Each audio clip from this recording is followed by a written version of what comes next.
The difference between a leader and a follower is, a follower is a person who just sits back and complains, while a leader does something about it to bring about change.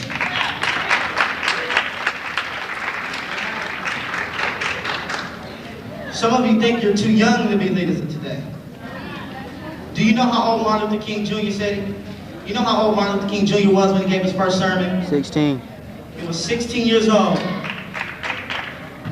By that fact, you can see leadership is not defined by age, but yet by actions. Now, this assembly is to honor Martin Luther King Jr., but along with the man, we must honor the lessons we can learn from his life. Before I leave you today, I'd like to leave you with Martin Luther King's 3 favorite words, and I wish you would focus on them today. Love, peace, and unity.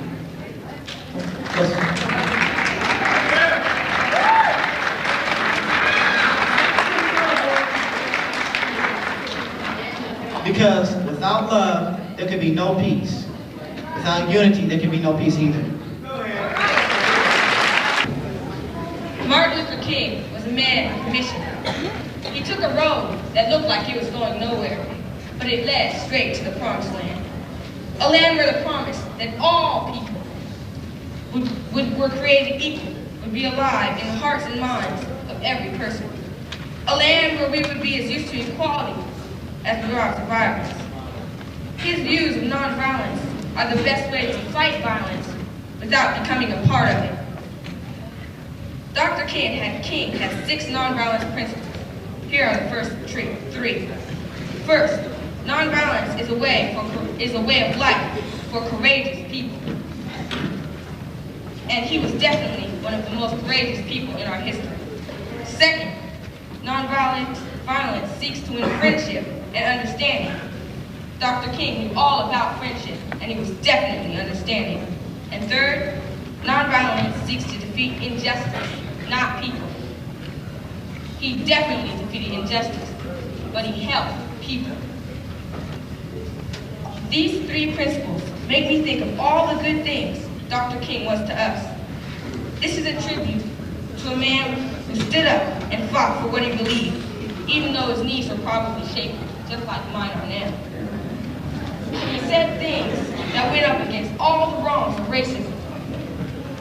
The greatest tribute a person can give to him is to make his dream come true, and that is up to you. This is my tribute to Dr. Martin Luther King. What could I possibly say to you on this podium today that could make Martin Luther King any greater than what he already is? Any words that I could say here can't change or improve anything that he's done in the past. He led all the people of America to realize that racism is wrong, racial discrimination is wrong, and unfair treatment is wrong. And he also had us realize that we should treat all people as equal, every person, every group, and every nationality. I'm proud to say that today, little black boys and girls can sit down and join hands with little white boys and girls, and we won't have any differences or problems between us. Thanks to Dr. King's dream and his determination to let his dream known to everyone. This America of today is a better place to live in. And on today, January 15th of 1993, I pay my respects to Dr. King, and I honor him for all he's done.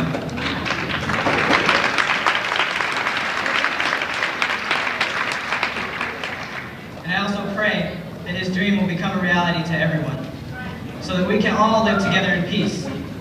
And I also pray that all people will treat each other equally, not just on Martin Luther King's birthday or the holiday that observes him, but by honoring him every day, by loving each other and setting aside our differences so that we can be a better nation. Philosophy of nonviolence. The idea of nonviolence played an important role in the Montgomery movement, which was one of many goals that Dr. King has achieved to get equality for all African American citizens. Now let me express my view of Dr. King's philosophy of nonviolence. First, let me clarify that nonviolence does not mean non-resistance. It is a method of stagnant passivity, which means not physically aggressive, but it is where one's mind and emotions are constantly active and always seeking to persuade one's opponent that he is wrong. Resistors should express his protests by boycotting and non-cooperation win over his opponent's friendship and understanding.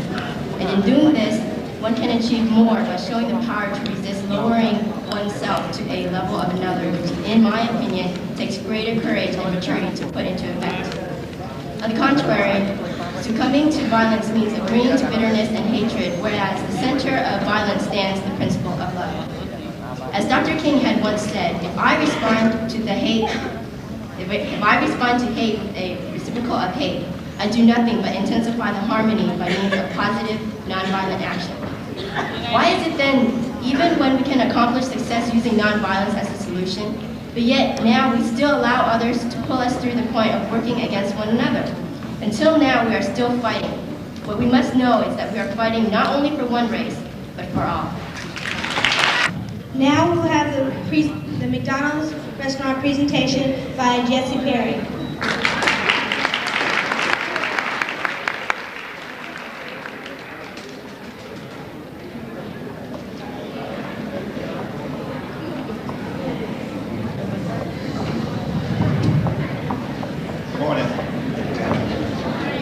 Thank you for inviting me to your assembly today. As many of you know, I have long been a fan of the Rainier Beach Vikings, and I'm always happy to be included in your activities. Today, I'm especially happy and excited to be here to recognize one of your fellow students at Rainier Beach. Each year, McDonald's of Western Washington offers one Black History Makers of Tomorrow scholarship to an outstanding junior. Last year's winner was from the Rainier Beach, Heidi Hennessy. This year, Rainier Beach students submitted more applications than any other school in the system. In fact, we had a ratio of 3 to 1 of the other schools in the Western Washington area. After the judges screened all of the applicants, 2 tied. They held a tie-breaking competition, and the difference was a matter of 2 points.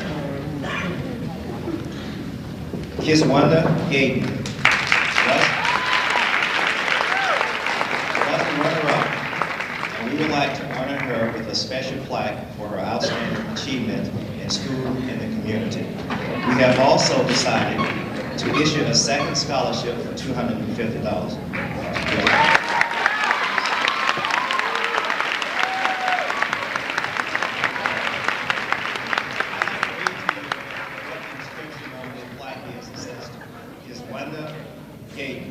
Rainier Beach High School 1993 runner-up, in recognition of outstanding scholarship, leadership, and community service as McDonald's Black History Maker of Tomorrow.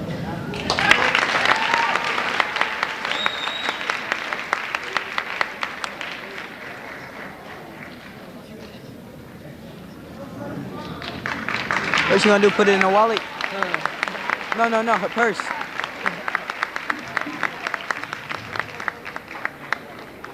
I wish that damn tree wasn't in the way.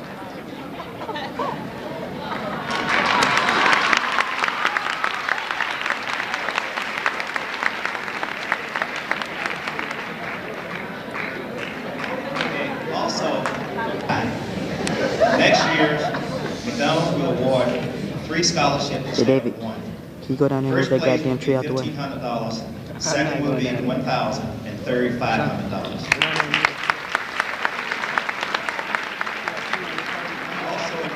Those of you who are sophomores this year to apply for this scholarship next year. Congratulations again, Ms. Wanda. Thank you for having me here today.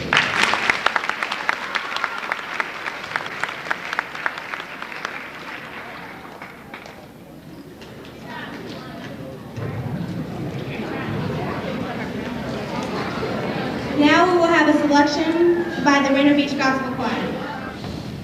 Tragedies are commonplace. All kinds of diseases, people are slipping away. The economy's down, people can't get enough pay. As for me, all I can say is thank you, Lord, for all you've done for me. Folks without homes out all in the street, and the drug habits some say they just can't be.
King Jr. by Oscar Dunlap.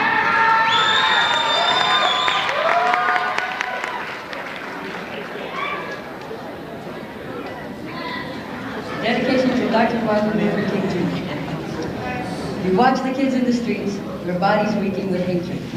Hurling stones and insults, they riot against people just because they're black or white or yellow, Catholic or Protestants. You see the dreaded swastika spray painted on the wall.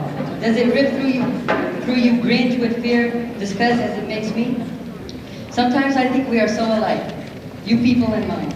No one can silence us. As hard as they try, we are too strong. You had your dreams and I have mine, but we never had a chance to dream together. It's difficult to realize that people don't dream as much as they used to. They're getting crushed under the weight of their own apathy. It is time, you think, for people to start caring again. It is time for action. It is time to change. Thank you.